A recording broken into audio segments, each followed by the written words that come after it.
Welcome, everybody. My name is Peter Reiner. I'm a professor here at UBC at the National Core for Neuroethics, and an associate at the Peter Wall Institute for Advanced Studies, which has sponsored this event this evening entitled, Am I My Brain? And I'm really pleased to see such a large crowd of people coming out to talk about this issue. Anybody know the music that we were just listening to? Stravinsky's Rite of Spring. And a neuroscientist with artistic sensibilities named Daniel Margulis put this together, and what you were watching was an fMRI image of a brain listening to the very music that was going the entire time. Of course, the brain is still doing these things. You can't hear the music anymore. This evening is the conclusion of really a 3-day international roundtable that Peter Wall Institute has sponsored. And we've had a group of scholars, transdisciplinary scholars, dancers, etc., spending the last few days talking about the topic of we are our brains. And that's the way we approached it, but tonight with you, we want to approach it with a question mark, am I my brain?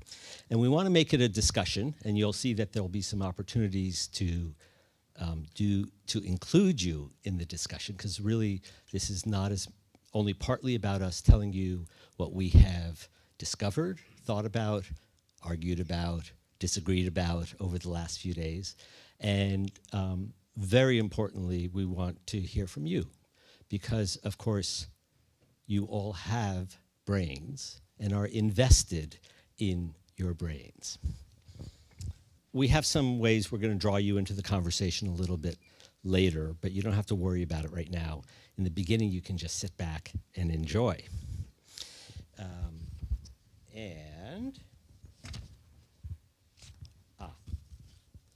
Before I go to the agenda, I want to thank some people. Obviously, the Peter Wall Institute for Advanced Studies, which has generously supported this event. My students, Nick Fitz, Noah Costello, and Konstantin Helmsauer, for their tremendous help in managing the event the last few days. They gave me a tremendous amount of support throughout.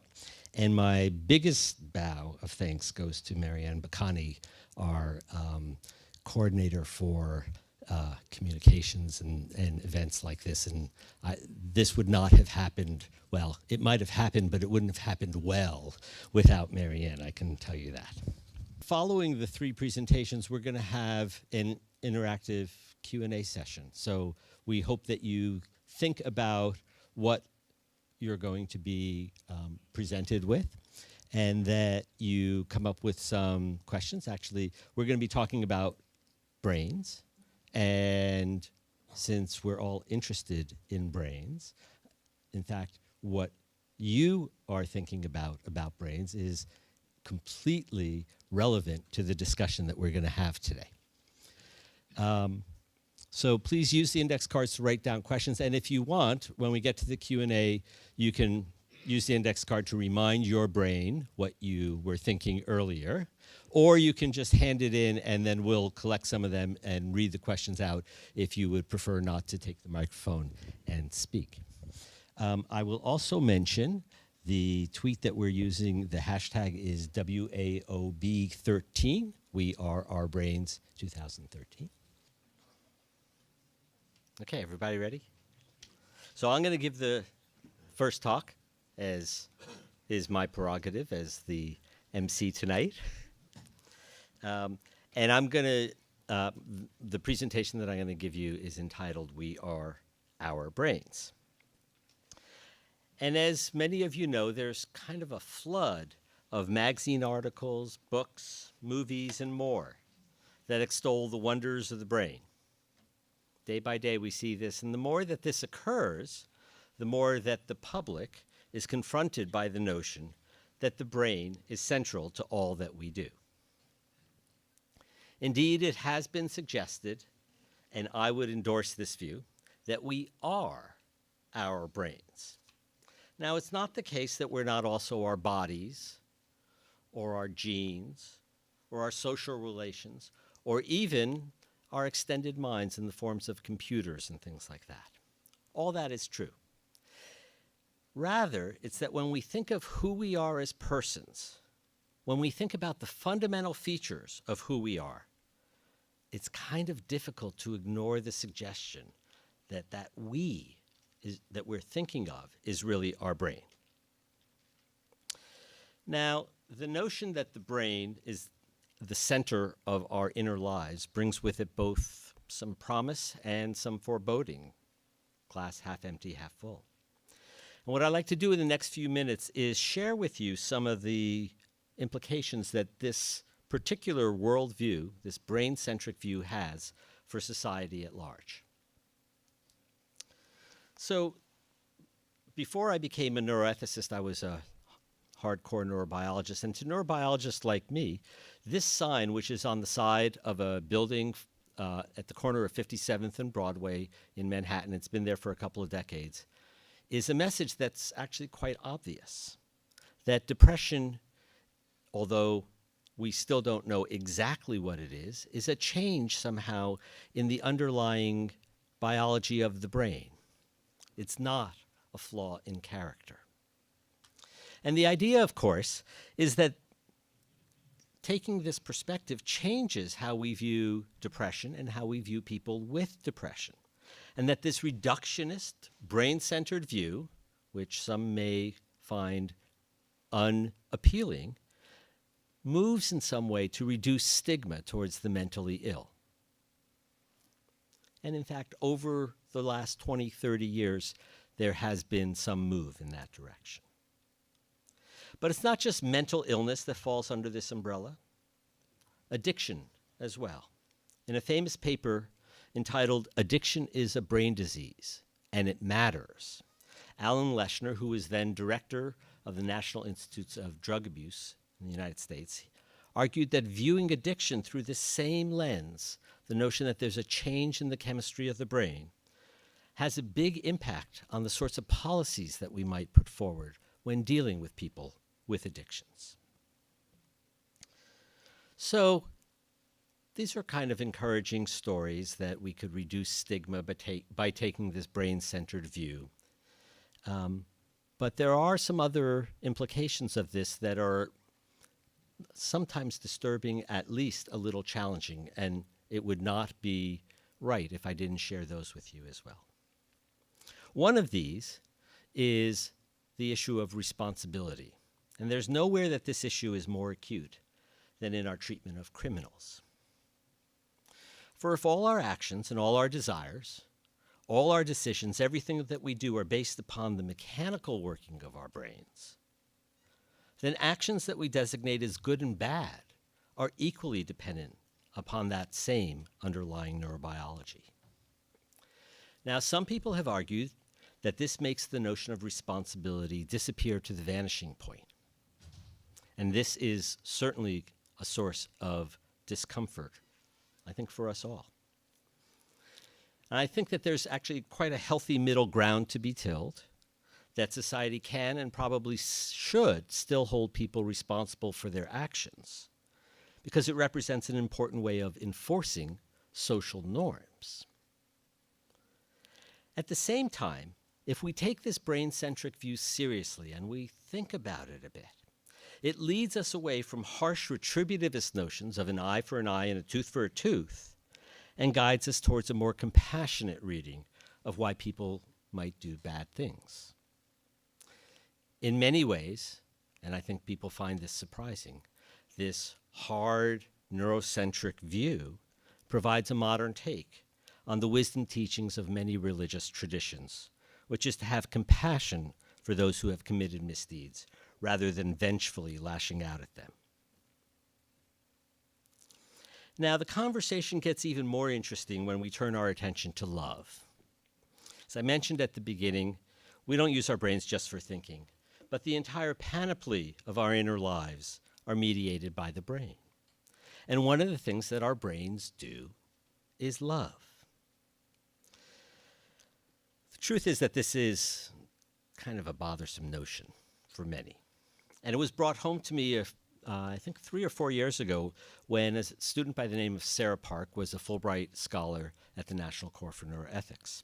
And we have a weekly journal club, and she was presenting a paper that week where they were doing fMRI imaging, the kinds of images that we saw with the music, of young people deeply in love. So within a month of falling deeply in love. And it turned out that Sarah, in fact, had been involved in collecting some of these images. She had been an undergraduate at Stanford. She was working in the lab.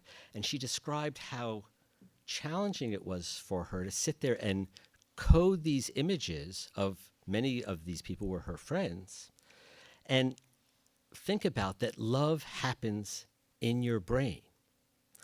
She put it very wonderfully in a blog post that she wrote on this. She said it was like finding out that Santa's really just your mom in a red bathrobe.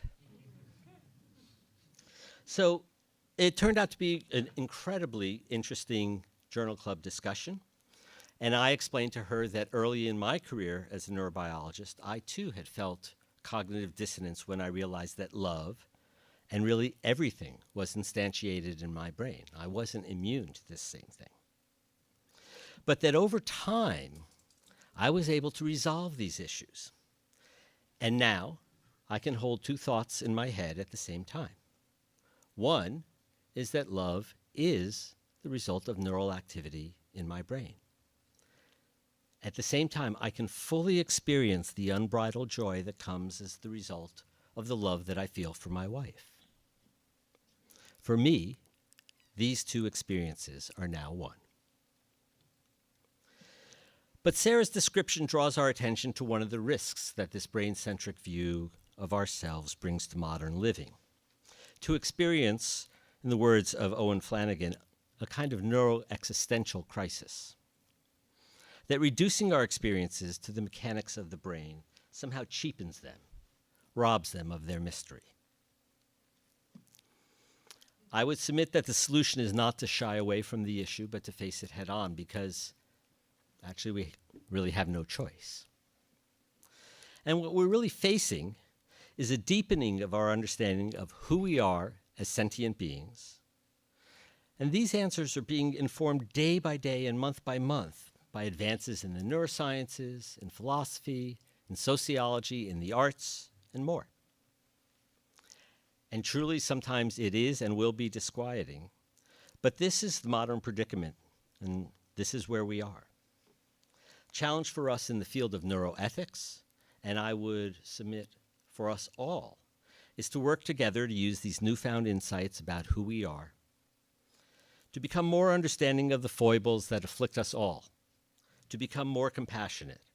In short, to become more humane humans. Thank you.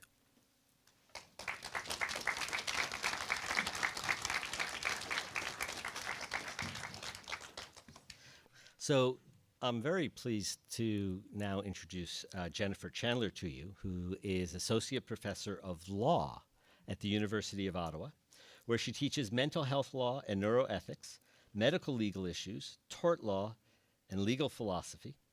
Her research focuses on the law and ethics of neuroscience and other advances in biology and medicine. And the title of her talk is Are We Our Brains? You notice that everybody in our group didn't come around to my way of thinking. 3 suggested consequences from a legal perspective. Jennifer.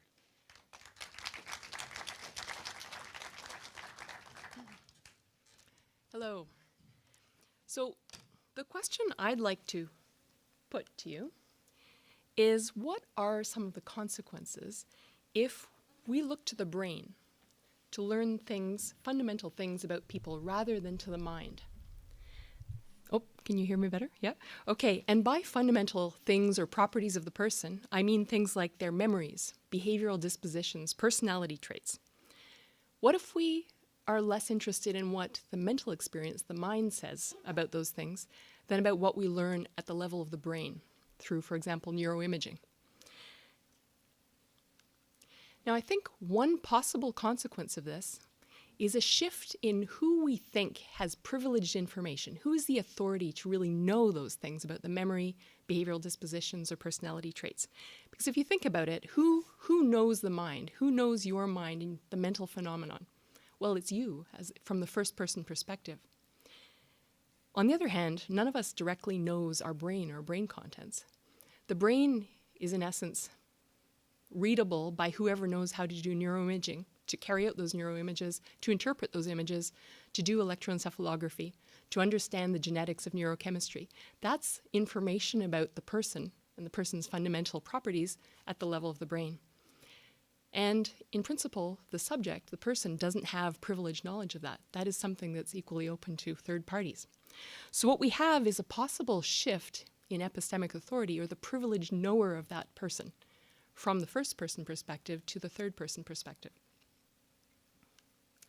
So what might be the consequences of this kind of thing if we know people by looking at the brain rather than at the mind?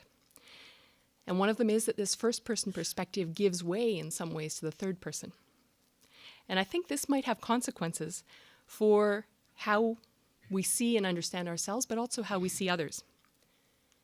What I'd like to suggest to you is 2 examples of possible impacts on how we see ourselves and one on how we see others. Now, I say possible impacts because I'm going to put to you 3 ideas or hypotheses. It may be that these don't come out to pass. It may be they only come out to pass in certain contexts, like the legal context, and not so much in everyday life. But let me put them to you anyway, with examples drawn from issues that come up in the legal context. The first one, I wonder if this shift to privileged third-person knowledge of the person at the level of the brain might create a kind of incredible self-doubt, doubt in one's own self-knowledge. And you might think, well, it's rare I'm going to get neuroimaged. I'm not going to ever be faced with a clash between my own sense of myself and the third person who's telling me about myself. Well, that may well be, but in the legal context, this is just the kind of thing we have, because this is a situation where those first-person and third-person accounts could clash because there's a motive, an incentive to challenge those first-person accounts of oneself.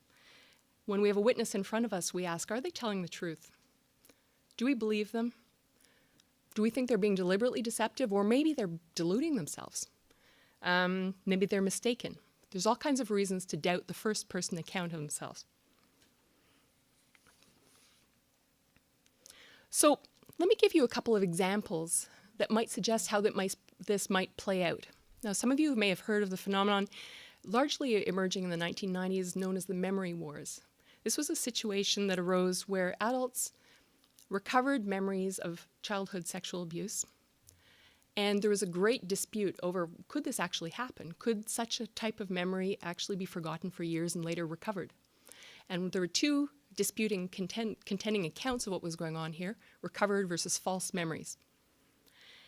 And as this dispute went on, some of the people who had recovered these memories later retracted those claims, and they came to be known as retractors.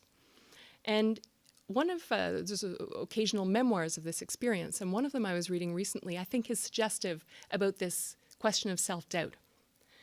When there's a clash between a first-person account or experience, like a memory, and third parties who doubt it. So this is a book by a woman who was explaining her experience, and the whole book actually is redolent of a profound skepticism, having gone through this experience, toward her own beliefs and knowledge claims as well as those of others. And in fact, the preface to the book, one reads it and it says, here's an account of my experience. It's a work of nonfiction, but it is only my version of the truth. This is a memoir of a lived life, and she says it's only her version of the truth. And to me, this is really interesting. This is suggestive of the kind of gingerly approach one takes to one's own experience and one's own memories, having gone through an experience like that, perhaps. I don't know if this is generalizable to all people who have had this kind of experience, but it is one account. Another context in which I suggest to you the kinds of things that emerge out of this self-doubt. Do I know myself, or do others know me better than I might know myself? In the context of sex offenders in the criminal justice system, one of the techniques of forensic risk assessment is to use a technique called phallometrics. This is in essence a measurement of physiological arousal, erectile response in response to certain images, and is used to try to detect what people are interested in, sexually interested in. And again, there's a recent book published about rehabilitation of sex offenders in Canadian prisons, and I read my way through this. And a very interesting chapter talking about men who've consented to this phallometric testing. And one of them wrote, well, I decided to consent because I wanted to know if I was a pedophile. And did I really have a problem? And reading this, I thought to myself, you'd think someone would know that. And the idea that you would go to the machine, the objective knower, to tell you what your sexual interests are, was an interesting thing to me. It suggested people were willing to outsource, at least in some instances, knowledge of themselves, allow the definition of oneself to come from outside in this way. Now, it is true I've given you two examples now that are not about brain-based evidence, but both of them, these areas of sexual interest as well as the distinction between false and real memories, are subjects of active research in the neuroimaging area. Can we identify the neural correlates, the kinds of patterns in the brain when someone is retrieving a false versus a real memory, when someone is responding sexually with interest to a particular stimulus?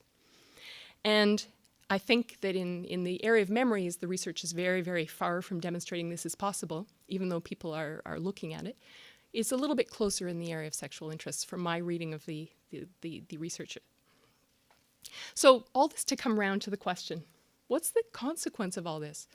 Where this external type of objective, I put in little quotes, objective interest, evidence at the level of the brain is now accepted perhaps as more authoritative by the subject as an account of themselves. Are they going to become extremely doubting of themselves? What are the consequences of that? Maybe there's some good that comes of it. People will perhaps be more cautious in their claims. Maybe we will help to avoid the kinds of wrongful convictions that flow from eyewitness error. On the other hand, are people going to, it is rather alienating and kind of perhaps paralyzing to have too much self-doubt. Also think of the level of power, the shift of power when something like this happens. We essentially give to others the power to define ourselves and to define reality that then we accept. This is a large shift of power at the epistemological level. My second example is that if we shift authority to know ourselves to others at the level of the brain, and we privilege these brain-based accounts of us, could these accounts operate as self-fulfilling prophecies? If we trust them, will we then internalize those as stories of who we are and adapt our behavior in a way that brings them to be true in a self-fulfilling manner, whether or not they were true accounts at the beginning? This is a phenomenon that's very well documented in many areas in social psychology and is known under various names, stereotype threat, labeling theory, but also as the Golem and Pygmalion effects. And it basically refers to how the high or low expectations that others have of us, for example, in the educational context, tend to be self-fulfilling. And this may operate from the way people treat us because of their expectations, but also because we internalize those messages about ourselves and it affects our own behavior, the degree to which we strive to do better, for example. This plays out also in the criminal context and rehabilitation of criminals, where criminologists have been looking at the phenomenons of desistance and persistence. And these refer to whether someone once released continues on, lapses back into a criminal lifestyle or goes straight. And it appears that a couple of things in the character and beliefs of the person who's released are very important. One of them is self-efficacy. Do they believe that they can achieve the goals they set for themselves? But the second, and the one I want to focus on here, that seems to be important, is the forging of a new self-identity, non-criminal, pro-social identity. Now, this replacement self often involves explaining a lengthy criminal past often as not reflecting the real self. That's not the real me. There's a break, I have a new replacement self. It also sometimes is set up as an explanation of how this criminal past has been a crucible in which a new, improved, pro-social identity has been forged. But notice the importance always of a new start, a break with the past, something better. Now, something that happens very often in criminal cases is a defense attorney, a lawyer, will seek to explain the behavior of a criminal by virtue of causes outside that person. Why? Because it induces the sentencing authority, the judge, to attribute less moral blameworthiness to them. After all, if they couldn't help themselves, they were caused by social factors or biological factors, they're less at fault. They couldn't do otherwise. And so this is a common attempt to search for elements of the background of the criminal to explain the behavior. Now, if we explain the behavior as caused by a biological abnormality, a brain-based abnormality, notice what we're doing.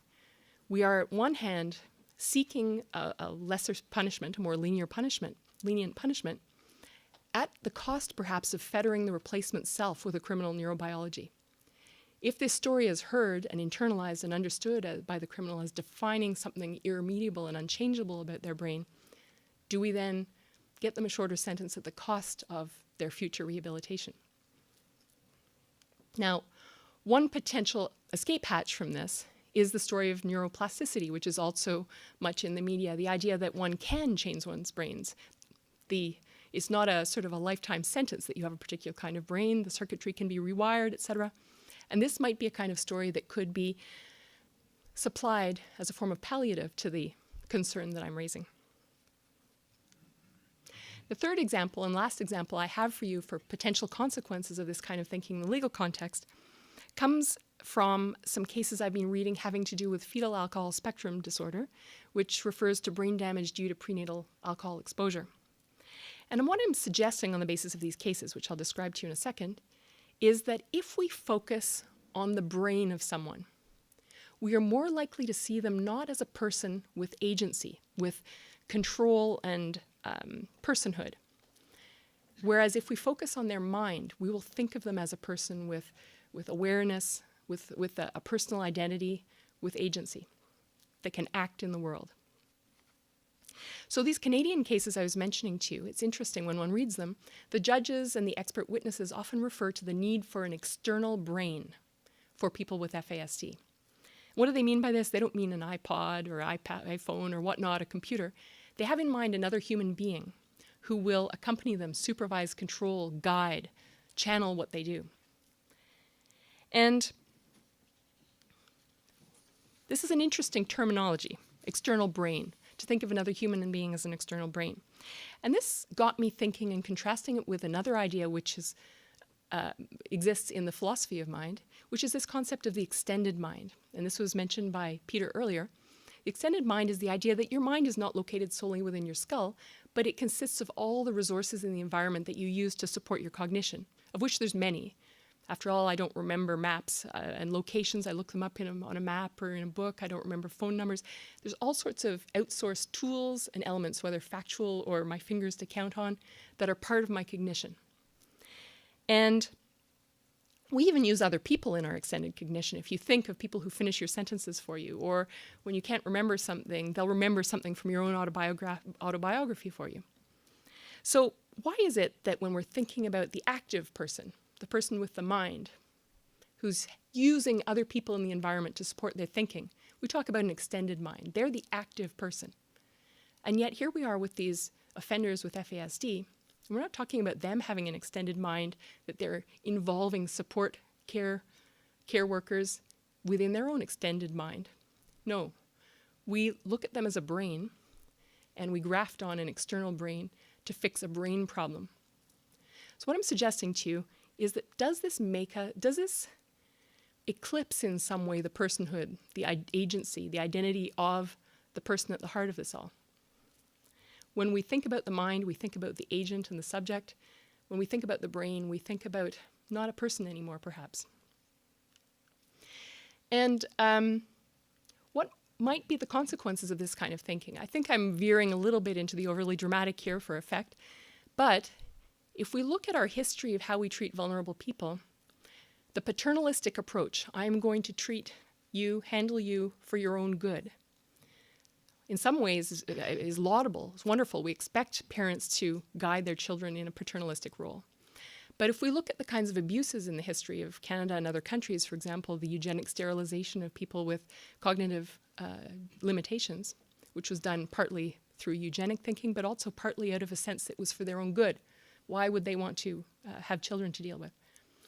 When we think about those kinds of things, we need to be very, very clear and keep a clear focus on the proper bounds of what we can do by way of paternalistic impulse and treatment for people who are vulnerable. And so I wonder if we're at risk in looking at people with brain abnormalities as brains rather than as minds. Thank you.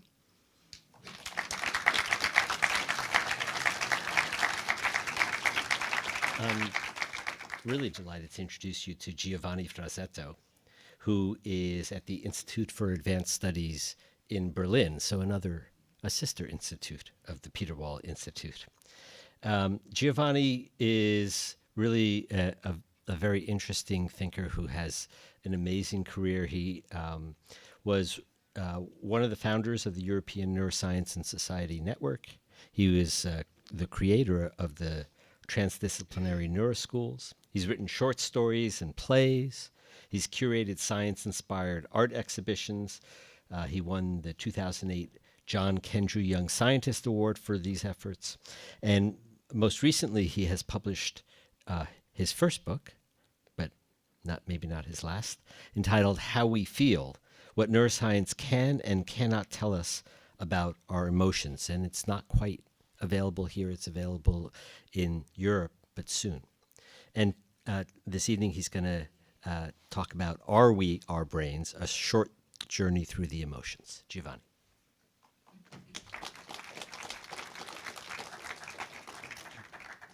Thank you. Hello. So we often hear that what counts most in us is a web of neurons, and that if we learn how those neurons work, we will come closer to understanding who we really are, and we will perhaps truly follow the ancient dictum, know thyself. But are we really our brains? And I'm going to address this question talking about emotions that are such an intimate aspect of who we are, especially in relation to others. When I worked in a neuroscience laboratory myself, the question of whether I am a brain surfaced mostly in the evenings when, exhausted for having run experiments all day, I stood in front of dirty glassware piled up in the sink. My lab coat was stained with chemicals, and my thoughts were also in need of a rinse.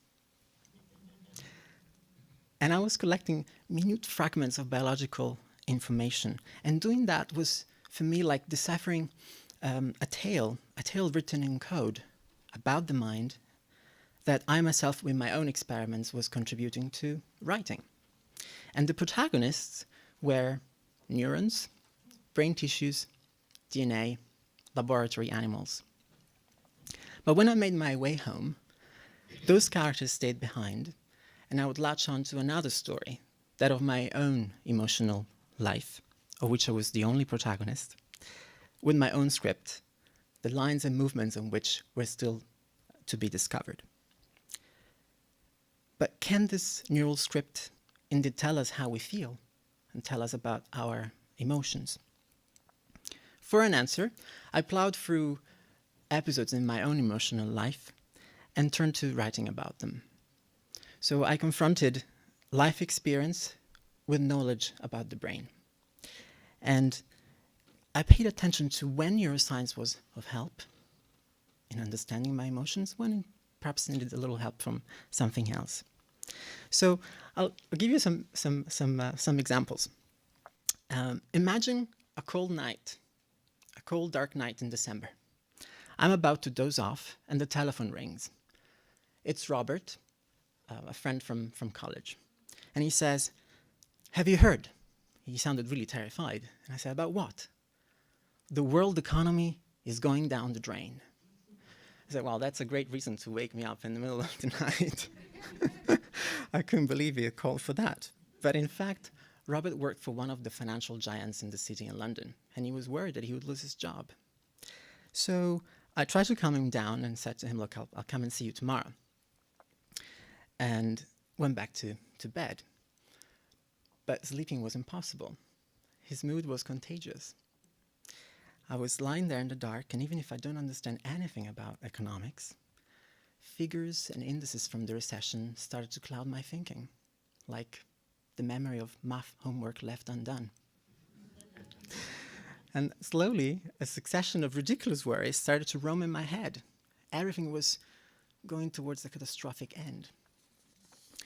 But later, in the middle of this, my word became something else, became something deeper. And I'm going to read you a very short passage of how I was feeling. Spinning in a vortex of confusion, I began to feel directionless, pondering my whole existence. Just over the threshold of 30, single, overworked, on the verge of making a leap in my career, I began to worry about the meaning of all I had done, whether or not I'd taken the right decisions in life. It was one of those moments when I thought I needed to do everything at once, as if the world were about to end, and if I only had a few hours left to accomplish all I'd ever wanted to do.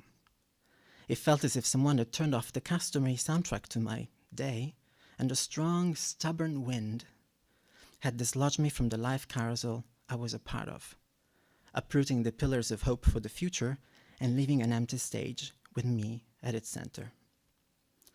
That wind had a name, anxiety, and it was blowing strong and determined. So that's how I was feeling, and I called Robert back and we went for a drink. And I wondered, together with him, can science teach me how to go through this mood? Can it help me bury it, make it go away, or perhaps take advantage of it? So in the lab, one of the ways we have to study fear and anxiety is to run experiments on mice. A mouse is placed in a cage. We ring a tone, and the tone is followed by a minor shock to the feet of the mouse. So shock, and tone, shock, tone, shock. The mouse learns that when there's a tone, there will be a shock. And the next time he hears it, before the shock, he starts responding to it.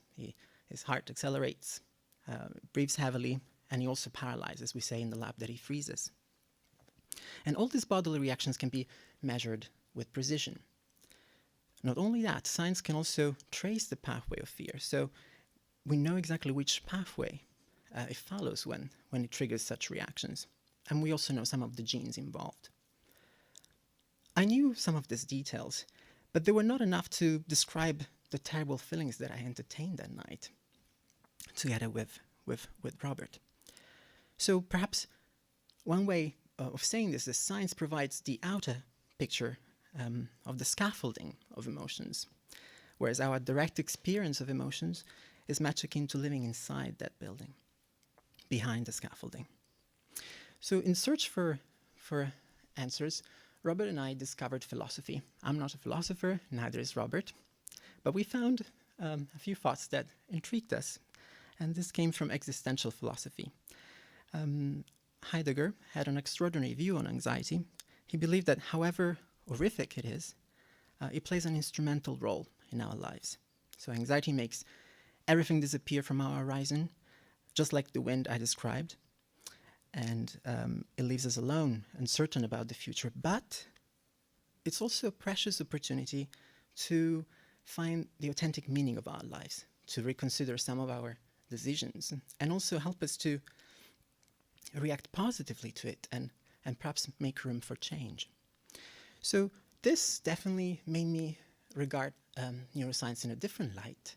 And the result was that I went to look for experiments in the literature that parallel this thinking. And in one experiment, while the mice heard the tone, they were given the chance to move to another room. If they did, the tone stopped and there would be no shock. So new room, no shock, new room, no shock. Again, the mice learn that by moving to another place, they would avoid the danger. And when they did that, the signal of fear also followed a different path in the brain. And we can do that too. We can avoid being gripped by anxiety, and we can use the plasticity of the brain to let anxiety take another route, take the alternative route in a way. And so we can favor a more positive attitude and try and make change in our lives if there's something that is troubling us. Robert did lose his job as a banker, unfortunately, and he and I kept meeting, and we talked about science, philosophy, and we exchanged fears and aspirations. But to my joy, Robert realized one of his lifelong dreams. He opened a bookstore in the center of London. And so despite his difficult situation, he took advantage of it and was able to follow his true inclinations and make an important change in his life. So much for anxiety. Let's move on to something less scary. I'll give you a few more short examples. Let's talk about joy. I was once stuck with the composition of a sonnet that I couldn't finish. And then eventually when that chaotic set of ideas blossom into a finished song, I wondered how did that happen? And if you go and look in the literature and science, you figure out that there's an ongoing dialogue between our reward center in the brain, more at the center of the brain, and the frontal part, and that this dialogue actually mediates the creativity. But on the other hand, scribbles and erasures in my notebook mark the tempo of its production. Line after line, syllable after syllable, stress after stress. And that's what counts most with me when I'm writing. And so the brain processes underlying the creation of the sonnet are something parallel to but independent from the poetic undertaking. Love. Spending hours in front of cages where I observed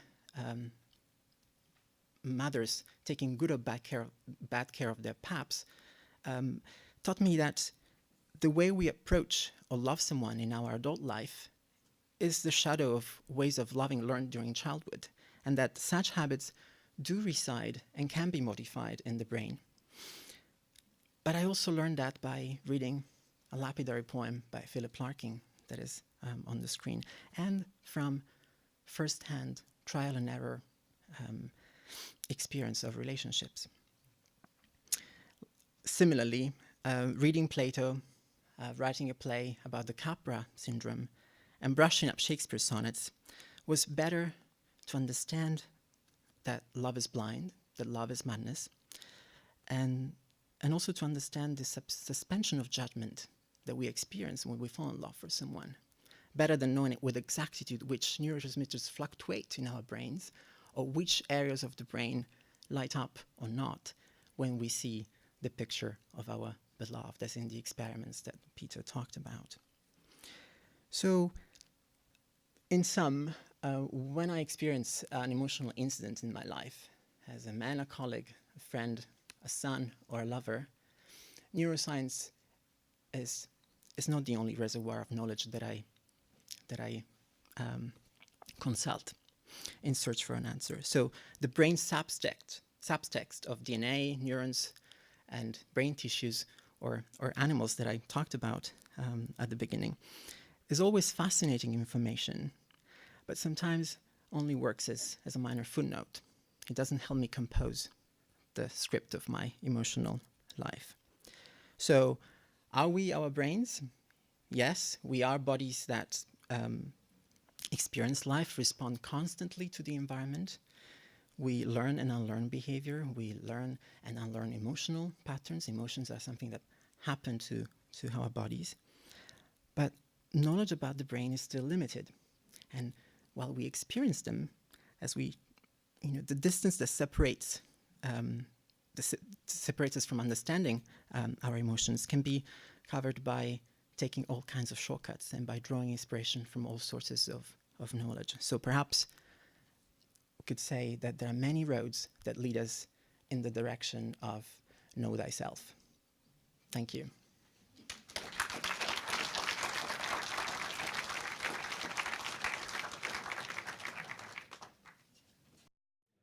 Okay, so I can see from the vigor and the volume that everybody seems to have something to say. And it's not that surprising because, as I mentioned at the beginning, we all are invested in this issue of who we are and where our brains sit in that particular equation. I've already told you what I think. And actually, a few of us have told you what they think. You've noticed that we don't agree on all the details. And that's because it's important to have this conversation, and it's important to leave the spaces for disagreement. And so now we want to hear from you, and you have two ways of asking a question or not asking a question, just making a comment. One is by, if you want to write something down on the card, let's see, Constantine is here, and where's Nick? Nick, I'm missing Nick. Oh, there's Nick. And Marianne will collect your cards and bring them up front if you want to do that. But the other is that you can just raise your hand and make a comment, and Constantine will bring you a microphone. Somebody want to start with a comment? Question? Carolyn. Could you take the microphone? Oh, and could you just, well, I already gave your name away. Yes, I'm sorry. Yes, my name is Carolyn, and thank you, Peter. It seems to me that all four presenters have said the same thing, have presented the same idea, and it really has to do with, I think, a false dichotomy between a reductionist view of all the sensory input we as humans take into our brains and an ecological view of all that sensory stuff. And it really has a lot to do with power, and it has a lot to do with where we are in a university. And so I'm thinking about Sarah presenting some abstracted structures about time, and she converts it back into experience. She values it. She creates value in the experience of expressing those structures. Peter talks about loving his wife, even if he knows it's neuroscience, as though they were two separate worlds. It's not valuing the experience of loving the neuroscience of love. and you know, Giovanni also presented that, you know, embrace of the experience. And I'm sorry, the lawyer, your name? Jennifer. Jennifer talked too about, you know, the criminal, the labeled criminal, whose experience isn't valued the way the analysis of the experience is. So, I mean, to me, there's this hierarchical, authoritarian structure that's a big problem. So I concede your point, and indeed it's something that we discussed quite a bit at Jonathan. Could I maybe get you to comment on that a little bit, and you can just introduce yourself as you do. Yeah, so my name is Jonathan. I'm Jonathan Schooler, professor at UCSB, UC California, Santa Barbara, and the way that you sort of framed it was, I think, one in which there was a sort of a false dichotomy where the reductionism and the experience are being framed as being sort of at odds with each other, where in fact they're both meaningful aspects. And I the presentation that I gave was in one way very consistent with that, in the sense that I certainly don't disagree with the idea that the brain is a fundamental component of the way that we can understand our experience. But the argument that I tried to make actually acknowledged or that there is this difference between experience and the brain, and came to a different conclusion. Rather than arguing that all of experience can be reduced to the brain, I tried, perhaps unsuccessfully, I don't think I persuaded any of my colleagues, that it's maybe appropriate to think about experience as being a different aspect of reality, that science may not have adequately come to terms with the, what I think is qualitative difference between the first person and the third person perspective, that you could understand a brain to its absolute entirety and still not know what it feels like to experience the color red, that this is a different side. And in my case, I made the argument that perhaps the fact that there is such a disparity between understanding things from the reductionist perspective and understanding from experience means that we need to think about conscious experience as being a fundamental aspect of reality, something that's experienced is not reducible to other aspects, but actually needs to be taken as something equivalent to something like gravity or mass or something like that. And I posited various different far-out explanations for what that might be. Mine is the sort of perspective that I'm suggesting is something known as dualism, and it's very unpopular in philosophical circles and scientific circles, but there still is a small minority of us who still think that there may be something to it.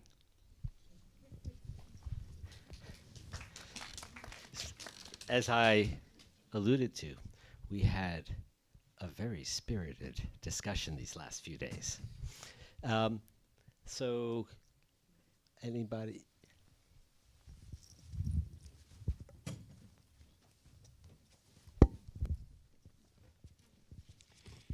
Please state your name.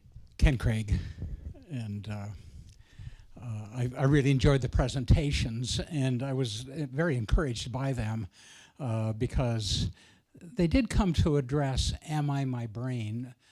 Which seemed to be open-ended and to raise the possibility of different perspectives, whereas the phrase "we are our brain" is an assertion, and it seems to call for confirmation of the assertion rather than disagreement with it. So Jennifer, Giovanetto, Sarah, I think everybody has nicely opened the door to broader perspectives on the nature of brain function. The one question that I had written out, but nobody seems to be picking up the questions, was if I had Peter Reiner's brain in a jar, would I have Peter Reiner? So I think that I don't agree with Jonathan that we are fundamentally dualistic. I think there's a monolithic way of thinking about how biology relates to experience, and we're only thinking about it at different levels. But Peter, if I had your brain in a jar, would I have Peter? Well, so I'm going to take that one on and actually go to the version that I like the most, Ken, of that discussion.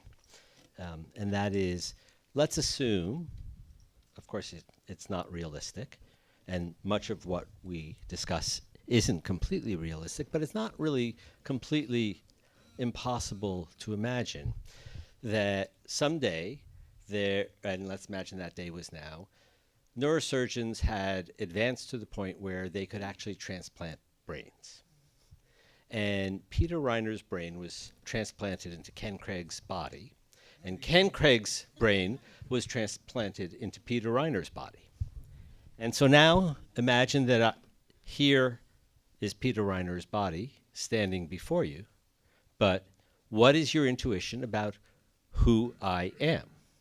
And that's really the thought experiment, sort of the strongest, maybe not the strongest, but one of the most revealing thought experiments to sort of walk through. And I'm not going to suggest what you all are thinking, but it's unusual, I've done this many, many times, for people to think that Ken Craig is now standing, that Peter Reiner is still standing before you with Ken Craig's brain. And so that's really the, whether it's in a jar or in another body, it's that the me-ness transfers with the brain. And if that's what our intuition is, then our sense of who we are is in the brain. Now, that doesn't mean that all these other views don't have validity and actually explanatory power and utility in the real world. The point that comes up, though, is that this is the view that is percolating out, that all of this imagery and all of this work in modern neuroscience is promulgating this view. And whether we like that view or not, this is the state of affairs that we have, and our task is to figure out what to do with it. So you mentioned that nobody was picking up index cards. If people want to hand in index cards because you would prefer not to speak, you can just pass them down to the end of the row and we'll collect them. But in the meantime, if somebody has another comment, question? Yes, in the back there.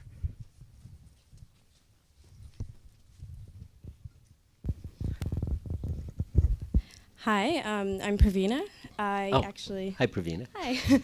I used to be an undergraduate student working with Dr. Reiner. And a topic that came up when I was working with him was, and kind of brought me back to Jennifer Chandler's talk, is chemical castration and pedophiles versus child molesters. So a lot of people believe that pedophiles are different from child molesters in the sense that they have an orientation towards children but don't necessarily act on it, whereas a child molester does act on it. And something I thought was interesting to discuss is forced chemical castration on pedophiles who have this inclination towards children, and also thinking about it as a treatment in the justice system. I think this one's yours. Actually, this is something that Peter and I are very interested in, because we don't in Canada force any chemical castration on anybody. Maybe I use too strong a term here, I'll let you all judge, but we legally coerce their consent. So the way it plays out is someone who's convicted of a sex crime against a child will then be facing sentencing by the judge.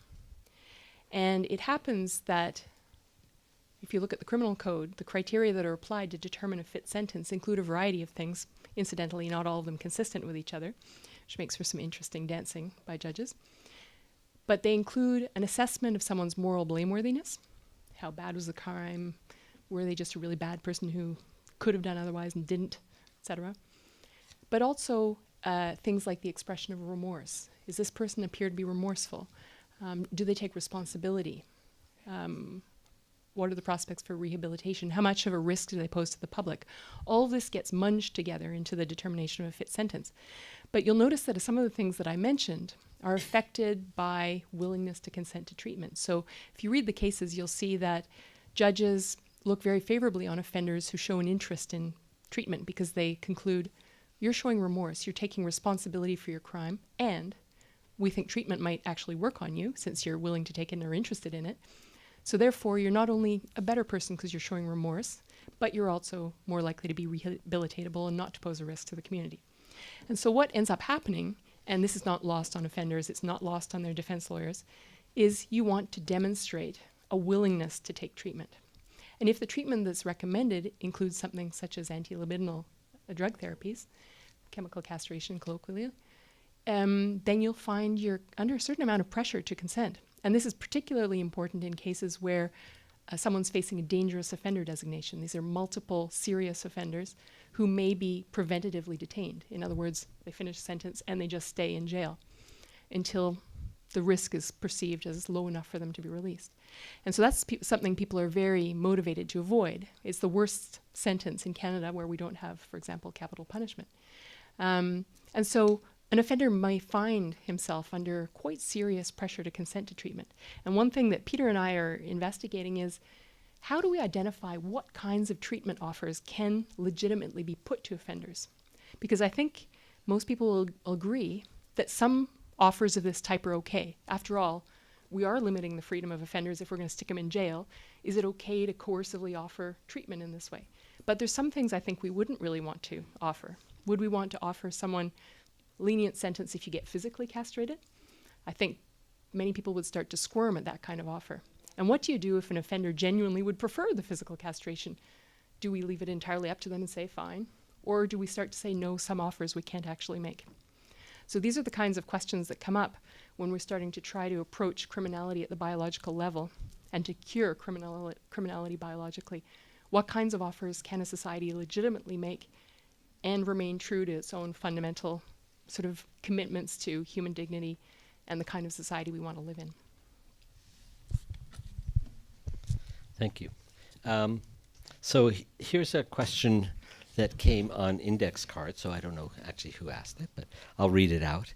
Stephen Hawking's in The Grand Design suggests the universe is predictable under a unified theory, including human behavior, all underlined, including human behavior.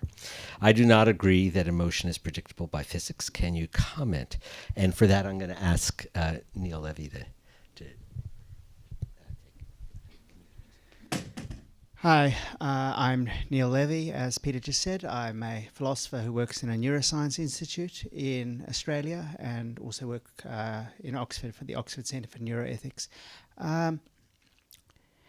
Well, the physics of emotion, it was so complex that for all practical purposes, I'm sure you're right, physics is never going to be able to predict emotions. To be able to track the at the atomic and subatomic level, the systems involved in emotions is just completely intractable, and that's never going to happen. But neuroscience has got predictive powers. It certainly has powers to tell us about emotions that we don't know we're experiencing, at least arguably emotions. So here's one thing you can do. You can show images to people of things that provoke fear, that you know will provoke fear. Say, a man holding a gun pointing straight at you. You can show them in such a way that it's called mass priming. You show it very, very briefly, so briefly that the person doesn't know they've seen it. Sincerely reports there was nothing there. But you can show that the parts of the brain involved in processing the emotion, the amygdala in this case, are activate. And not just the brain, you can show that bodily responses. Unlike Peter, I don't think we're just our brains. I think we're physical, but I think we're bodies and parts of the physical world beyond bodies too. You can show that the person has a slight autonomic system response. That is to say, the heart rate goes up, facial muscles contract, they sweat very slightly, all from seeing a picture which they don't know they've seen. You can say that's an emotion. I mean, it's a terminological issue to some extent about whether it's only an emotion, when the person can report it. It has an impact on behavior. Now, that's not predicting it. And so far as I know, we can't predict emotions using neuroscience yet, except in the way we can predict emotions anyway. You know, I can predict if I can creep up behind you and burst a balloon, you're going to feel fear. But neuroscience certainly has predictive powers beyond that. So he has an experiment done in John Dylan Haynes' laboratory in Berlin. They asked their subjects to either add two numbers or subtract two numbers. And they said, okay, we want you to report when you've made the decision which you're going to do. And they were able to predict up to 11 seconds prior to the person making up their mind which they would do. Now, the predictive power is only 60%. This is, if it was by chance, it'd be 50%.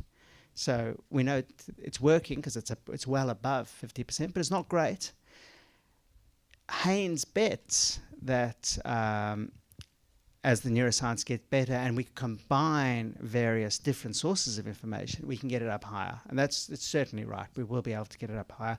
How high we can get it remains to be seen. But certainly we have predictive powers. We are able to predict to some extent what people are going to do using neuroscientific information prior to them being able to predict it. And that raises really interesting questions about whether the choice is free.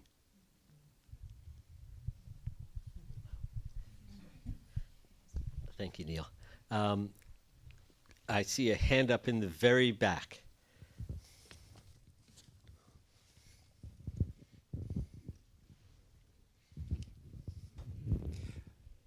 Good day, good evening. My name is Tim. I'm a movement performance artist, so I was particularly taken by, is it Sarah? Yes, Sarah's Sarah. performance. That was extraordinary. I especially enjoyed watching the 13 versus 11 versus 7 sequence. I have trouble enough just doing 4 against 3. Now, my question is mainly toward whether there's research that I can access, because I work with kids typically in their preteens through their teens with dance, and I'm currently working with a 70-something-year-old man who was a tree faller all his life, never danced a step before, and now wants to learn to dance. And I'm having a wonderful time taking him through the whole process of reconnecting his brain to his body. I've read the book, Your Brain on Music. What was the fellow's name? Levitt? Daniel Levitan. Levitt, that's right. And in reading that, I was particularly fascinated with the work that was he talked about in terms of the difference between somebody learning and listening to music and somebody performing music, the difference in the activity centers of the brain. I would be interested to know, where can I get access to studies that have been done in terms of dance and how the different parts of the brain are activated? Well, first I'll just mention that we too learned how to dance with Sarah in the course of our 3-day meeting. And I can assure you, we were doing 2 by 2, 2 by 3, 2 by 3. It was brutal. But Sarah, do you want to address this question at all? Well, maybe I'll start it and then pass it over to maybe Evan, for instance. Okay, but I can't come any further. Well, my understanding is that there's a lot to be addressed still with movement and how it affects the mind, because actually so many of the imaging techniques that are available for brain studies involve people keeping extremely still. Like extremely. So I think that there's a lot to still be learned about that. And I don't feel like there's a huge number of studies available on a really kind of intricate level, maybe on a bit of a broader stroke level. But I'm sure one of you could. Evan, do you want to address that?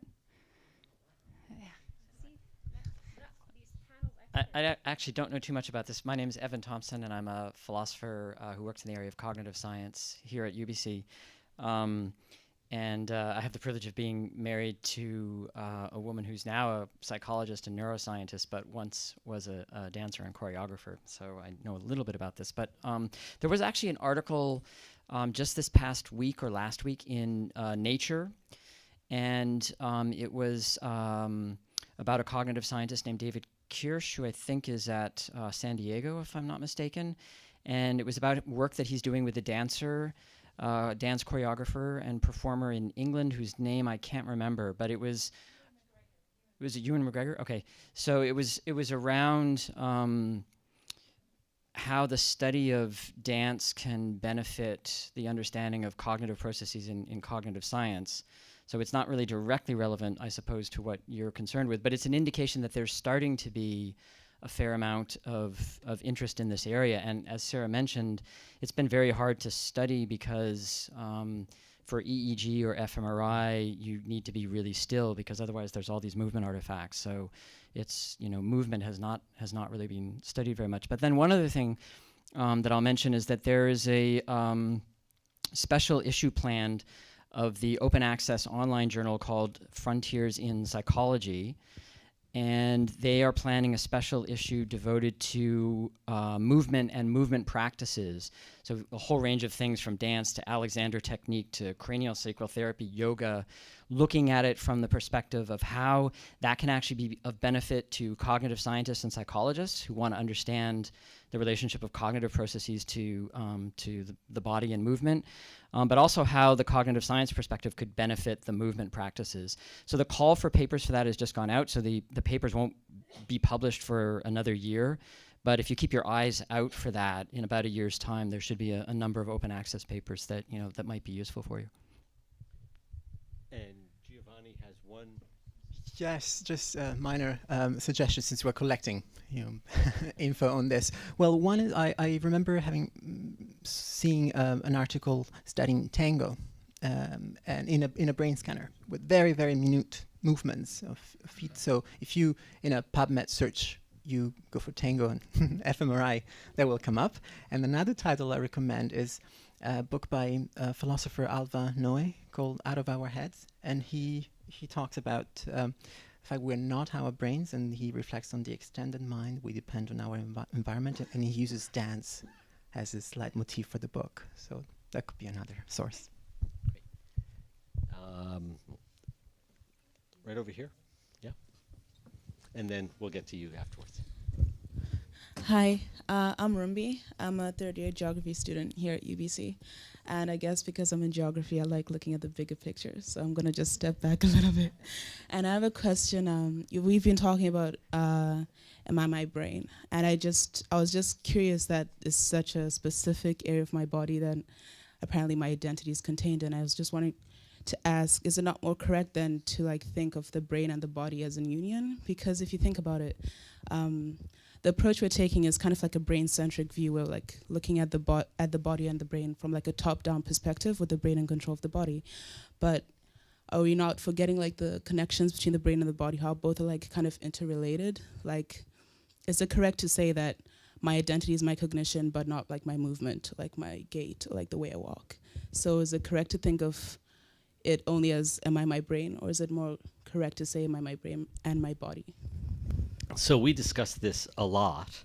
In fact, if I showed you, and I do have someplace the full set of title slides, you'll see that there are variants. Am I my brain and my body? Am I my brain and my body and my social universe? And the truth is that we all actually agree that we are all those things. And really the differences, I think, among us as scholars and among us as humans is where we decide to put the emphasis.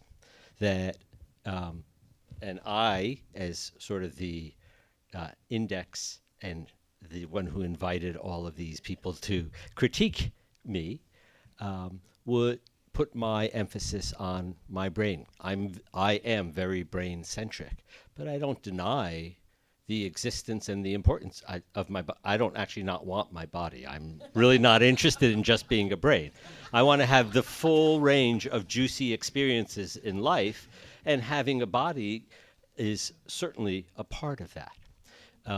And so really it comes down to where we put our nuanced emphasis. But I can tell you that the question that you raise, you are in very good company in raising.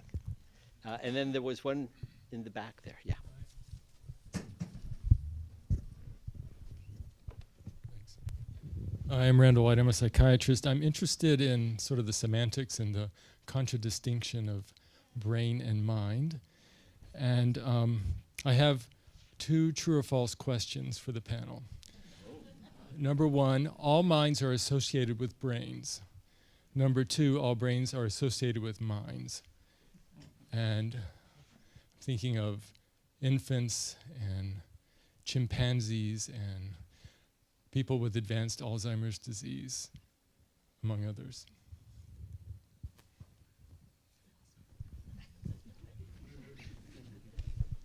All right, I'm Edward Sutherland here at UBC in Asian Studies, and I also run a big grant on religion and morality.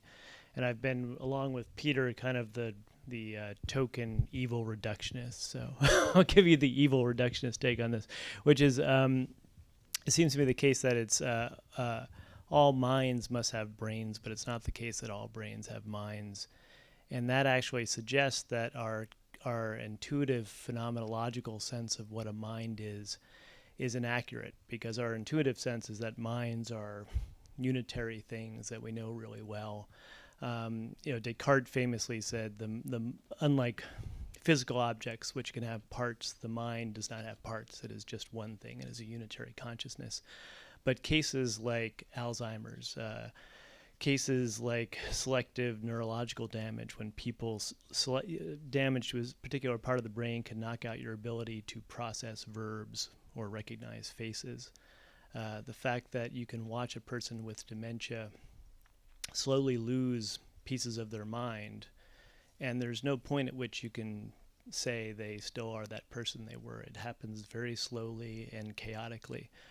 Suggests that you could have brains that don't have minds, and that really, I think, questions our basic sense of what a mind is. So, Judy, you want to add something? Good evening. Hi, Randall. Thanks, everyone, for coming. So I argued not quite on the reductionist point of view in our panel, suggesting that there really are two, perhaps, tails or poles of the envelope of life where maybe we are solely our brains, and that is at the very, very early tail of life when we're neonates, and at the very tail of end of life when advanced diseases of the brain, such as Alzheimer's, strip us of our ability to be self-conscious and to value and have self-reflection. Okay, we're these two over here. There were two people here. First one in the perfect. Hi, I'm just going to sit. My name is Daphne, and I'm just going to address the performer at the back who had the question. There is a lab at McMaster University, Professor Stephen Brown, whose lab is devoted, I'm going to read it, to developing a holistic understanding of the neural, cognitive, and evolutionary foundation of the arts, including music, dance, the dramatic arts, and the visual arts. So his entire lab actually looks at music and movement. Great. And it's on the neural mechanism. So it's Stephen Brown at McMaster. So thank you for that, and thank you for the demonstration of something that I want to mention that happens all the time in my research group. And my graduate student, Nick, here, and I will be having a conversation, and we'll want to know something. And I will say to Nick, will you check with your extended mind? And what will Nick do? Nick will use my iPhone. And so I don't even refer to his iPhone as his iPhone anymore. I only refer to it as his extended mind. And we just saw a great example of how that works in real practice. Now, the interesting question that I want you to ponder and think about is, to what degree is your iPhone and all that information in it you, or to what degree is it this thing that is outside of you? And I think there are very different views. Extended mind is a really tricky concept, and it's really a very unsettled area. But thank you for demonstrating it so beautifully, and then we'll go on to the next question. I watched an interview on Charlie Rose with a fellow who was instrumental in the development of the first genome, mapping the first genome. And he's taken his science farther, that now he is reverse engineering genomes to create synthetic life. And he has successfully created a cell that will, through reverse engineering, a cell that will divide with certain genome characteristics. So I just asked the philosophers in the room, is a synthetic brain a mind?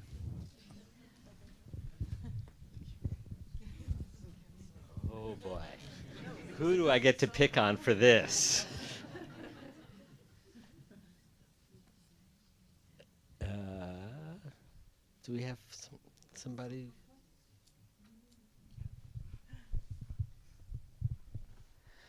This also relates to the earlier question that true and false are all minds brains and all brains minds. I think we all agree that all brains are not minds, because some brains, if you actually had Peter Reiner's brain in a jar, you wouldn't have Peter Reiner because you'd have a dead piece of flesh.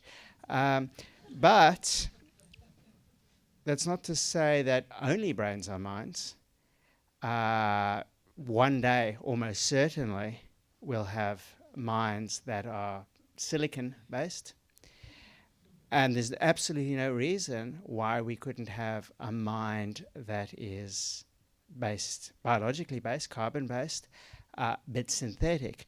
It's very likely, though, and this seems to be the lesson of the artificial intelligence research that's going on, that you need to embody that brain. The artificial intelligence, the good old-fashioned approach of trying to program a computer to be intelligent seems to have failed. And it seems to have failed because intelligence, so far as we can tell, seems to be something that you need to develop. And to develop, you need to be able to explore your environment. And to explore your environment, you need senses. So that's a good reason to think that we're not just our brains. We need to be embodied. But computers can be embodied in the form of robots, and synthetic brains can be embodied given the right kind of synthetic bodies with capacities to explore their environments. Thank you. And then one question that came up on a card that I will read. And we're nearing the end. I know that people are getting a little tired. It's Friday evening and you have more interesting things to do. When considering if we are our brains, have we considered other cultures' view of the brain? And this is an area that Ted has worked quite a bit on. And I'm going to write. Oh, yeah, yeah. So before I got into evil reductionism, I was a Chinese philosophy person, and I still remember some of the stuff I knew from back then. So one of the issues is how other cultures view mind-body problems. Do they have dualism? A common claim one will hear is that so I study early China. The early Chinese don't have mind-body dualism. It's something invented by Descartes, or it's the product of Plato or something in the West. So actually part of what I've been doing the last 5 or 6 years is trying to demonstrate that the Chinese do have very vigorous mind-body dualism that looks a lot like our folk dualism. But what is interesting is that for the early Chinese and a lot of other cultures, the seat of cognition is not the brain, it's the xin, in Chinese, the heart mind. So it's located, your cognition's located in your heart. And that matters. So it's the fact that it's actually embodied and it's in the body and it's seen as tied up with physiological processes does subtly change the way in which mind-body dualism is conceived of in the early Chinese tradition that I study. So it's they see cognition as much more tied up with body movement. They use they don't use dance. They use dance. They actually use dance. They use rituals where you're moving your body. They have a much more embodied model of how you change the way people think than, let's say, post-Enlightenment Western philosophy does with its concept that everything's going on in the brain and it's kind of maybe floating around somewhere in the space. So where you locate cognition probably matters, and that varies from culture to culture. So did we want to pass it on? Anyone else? Do you want to say anything? Yeah. Okay, so we're getting to, it's just after 9 p.m. And one of the things that I've learned is never to overstay my welcome. And so unless people are going to jump up and down and say, I have a question that I just am dying to ask. Oh, and there is one more person. So we'll just, as long as we can do a quick question. Yes.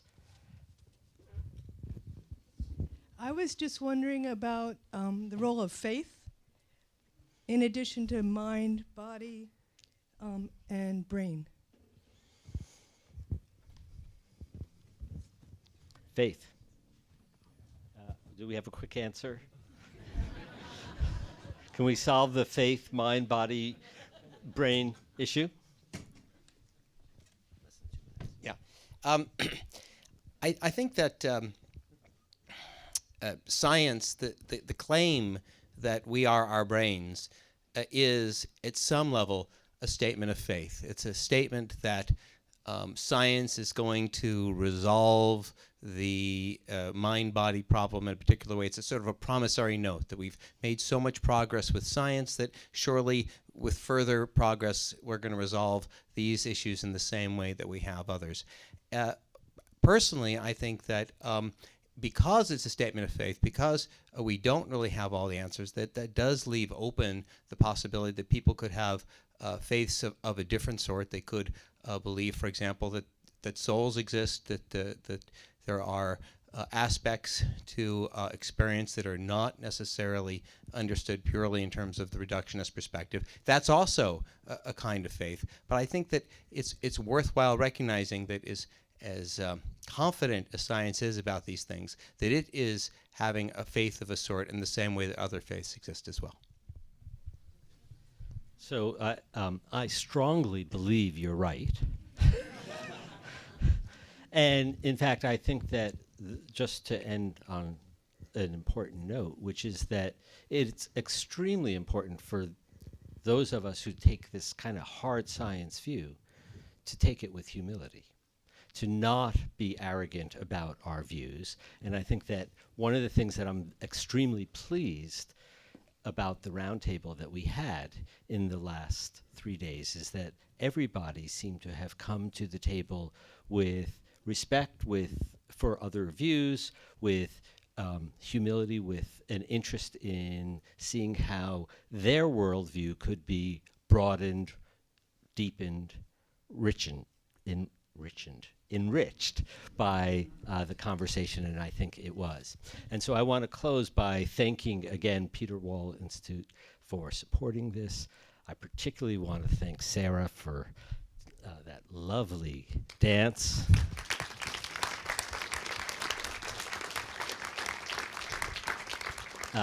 Jennifer and Giovanni for their presentations this evening, and actually the entire panel of my colleagues who came together and took the time to discuss this interesting issue, and all of you for coming out this evening. Thank you very much.